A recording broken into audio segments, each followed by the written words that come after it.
Yeah, cheers Paul, nice one, see you buddy. Right, off we go.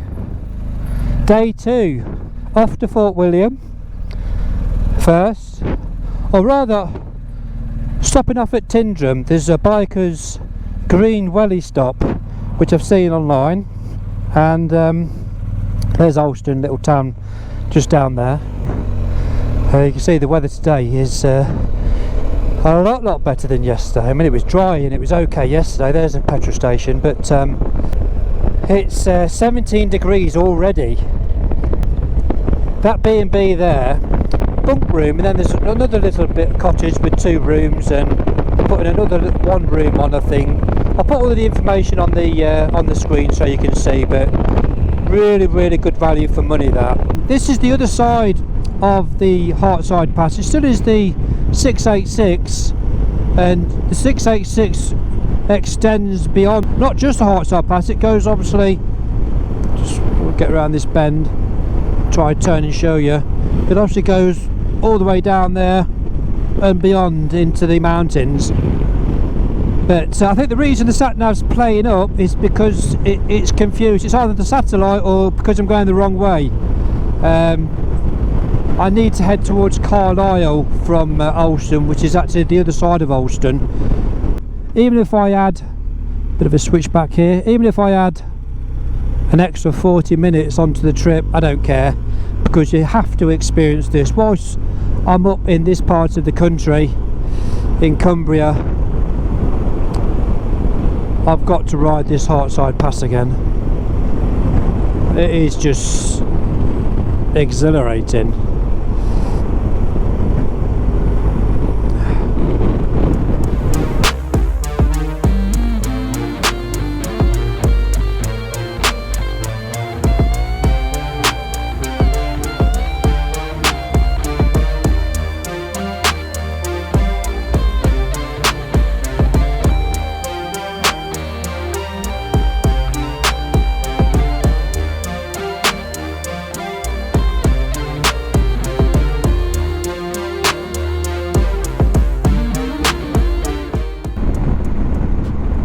And this motorway in Scotland I would describe as an easy motorway, because it's just easy to ride, not much traffic, beautifully laid tarmac roads, motorway here, smooth as a billiard table. Probably the most pleasant ride I've ever had on a motorway. And obviously you're surrounded by this beautiful scenery, pine forest topped, mountain tops. I go through Glasgow and then continue on to Tyndrum. Cairn Lodge services.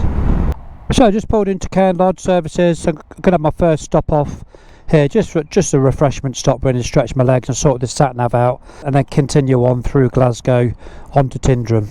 Let's have a little bit of a leg stretch here. And that is a beautiful motorway to ride. And the weather is getting better and better.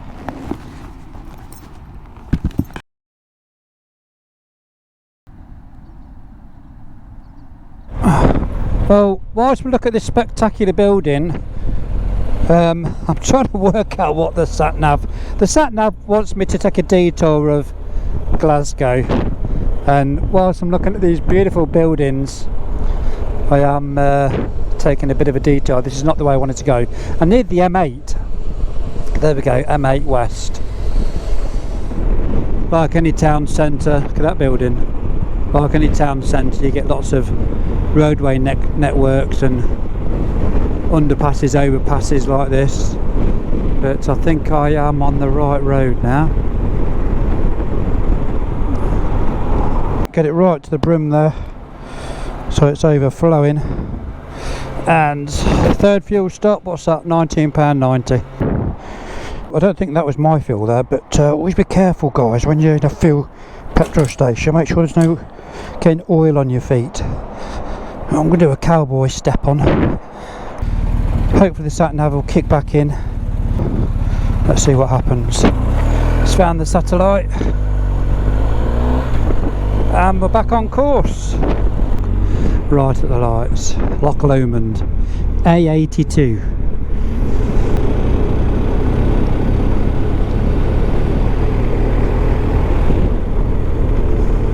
I'm now riding around Loch Lomond. Loch Lomond is a freshwater Scottish loch.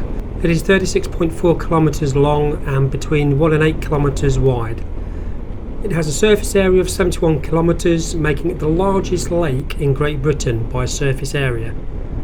The Loch Lomond and the Trossachs National Park is 1,865 square kilometres and has a boundary length of 350 kilometres. There are 21 Munros, that's mountains above 3,000 feet, in the park, and the highest is Ben Moor at 1,174 metres. There are 19 Corbettes, that's mountains between 2,500 and 3,000 feet. For me, and I'd imagine anyone else that has ridden north beyond Glasgow, this is where the touring really now starts to get exciting. The scenery and landscape really starts to ramp up. Drop a comment in the comments section if you have, and what were your highlights and favourite places you rode.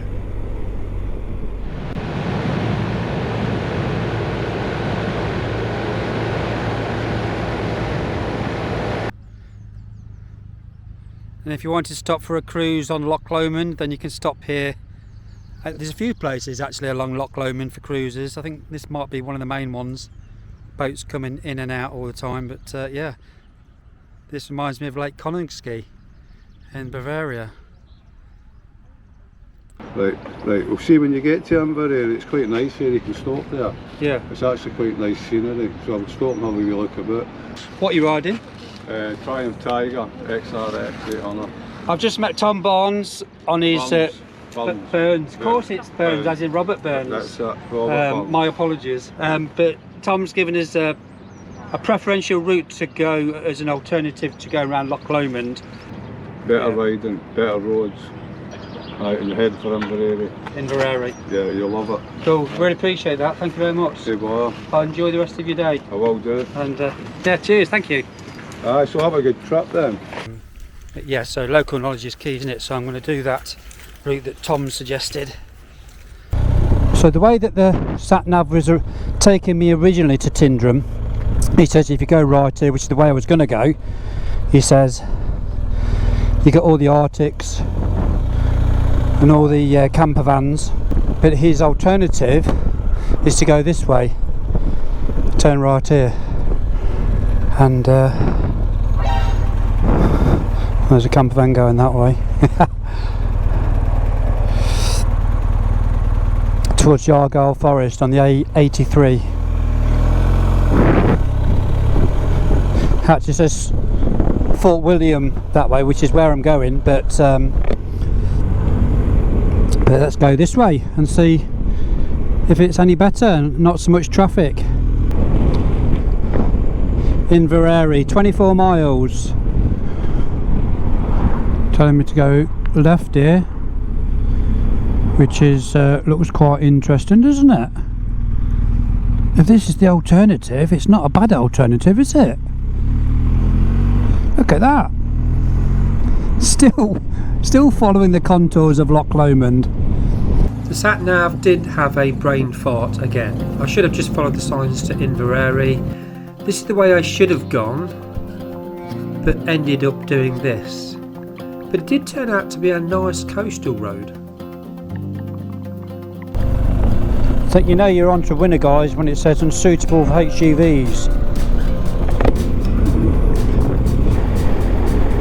Some beautiful hotels here overlooking Loch Lomond, the Village Inn.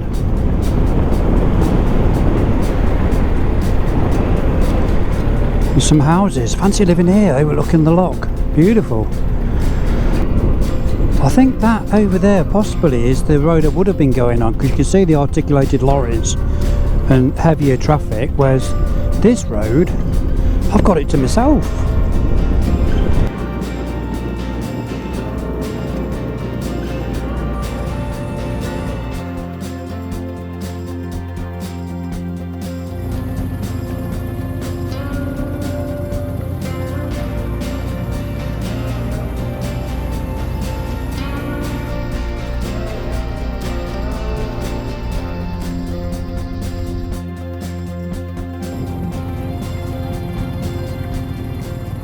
Okay, it's not the hard knot, is it? But it must be a 1 in 3, something like that. Let's crack on and I'll put the chin mount on so you can see what it's like.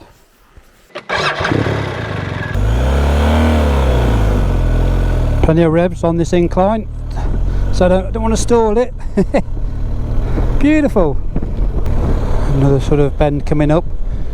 It's got to be a first. Is this Scotland's version of the Hard Knot Pass? Look at that. Well, I'll just stop here and oh, nearly dropped it. I'll just pan round. Well, day 2, and I think the highlight of day 2 is obviously coming back down Hartside Pass and then coming alongside Loch Lomond here. The air is crystal clear. You can taste it. It tastes gorgeous and smells gorgeous. These pine tree sort of forest or woods, not sure, but this is the second highlight of day 2 around Loch Lomond towards Tyndrum. Beautiful, absolutely stunning. So I know when I did the Lakeland trip, that loop from the Simon Weir book, Bikers Britain, I'll say it's in my top 3 rides of the country. But somebody said to me, if you've not been to Scotland, Scotland's like Cumbria except on steroids. And I've not even got to Tyndrum yet, and I tend to agree. 3 miles. Shall I leave the camera recording, guys, and speed it up so you get a feel for the road? What are you saying, yes or no? You guys are saying, yeah, you're tilting the TV screen up and down, so okay, I'll speed it up.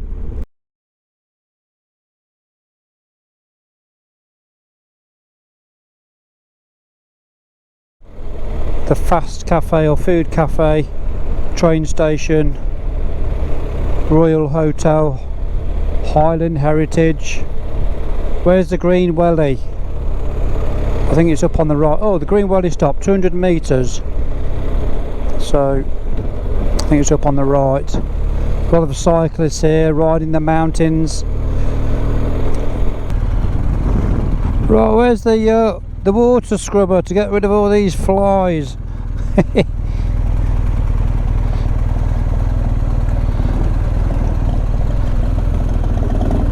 Let's have a replenishment here and then I think it's about another hour and 10 minutes to Fort William, to the next Airbnb.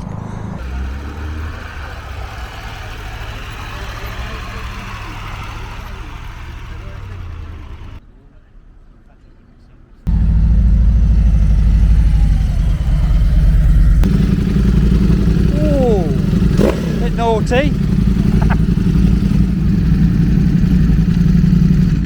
The Green Welly stop is a great place to stop for replenishment, whether fuel or food. There's changing facilities, a restaurant, clothing shops, overnight parking and places you could stop overnight if you wished. After my brief stop here, it's only an hour away or 46 miles to my next accommodation for the night in Fort William. A short distance, but one that passes through one of the most iconic pictures showcasing one of Scotland's most famous places, Glencoe. A breathtaking landscape known for its dramatic mountains, deep valleys and rich history. Located in the Highlands within the Loch Geopark, it was shaped by ancient glaciers and volcanic activity. A short while after the stunning Glencoe, I found my booked accommodation for the night, locked the bike up and walked into the town centre for supper. Take fancy fish and chips. The pizzeria is just rammed full with a few tourists and possibly some locals. So have a walk up the high street, see if there's anywhere else. Good cafe bar up there. That looks interesting. We're going to have a look at that. Great second day, the Hartside Pass and Glencoe being the highlights. I probably did more than the indicated mileage on the second day because of my slight detour.